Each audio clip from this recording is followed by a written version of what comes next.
Yn thosioch ha 500 gramme flúr y dolanambole le ceir láins bang te púdar bechdach.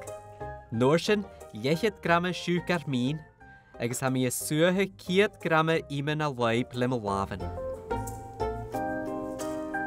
Ha mi y bwyrlig da uri chele agus y dorstych bonien a misk gus mi 300 ml acam. Ha mi norsyn gachur a dar a tef.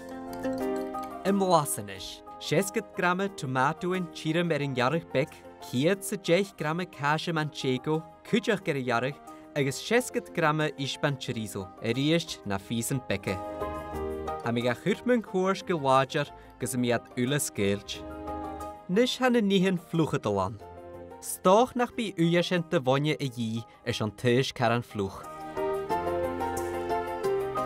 Kurmi en thuis klaar le krahig vloerer. Agus ha mi ga vrúhe gus mi mu áileach an an hiad. Le cearcail gearí at ar a gá sa 3 áileach tarsing, bechaid gym feing mu choig sgonich an diag as an thuis. Ha mi craig tuileach cash man tségóre, mas djidjert gan naving. Cha doradach 10 no 200 minute as an naving gaie ag 10 Celsius. Lua agus farst, ach aber gevelat blaste.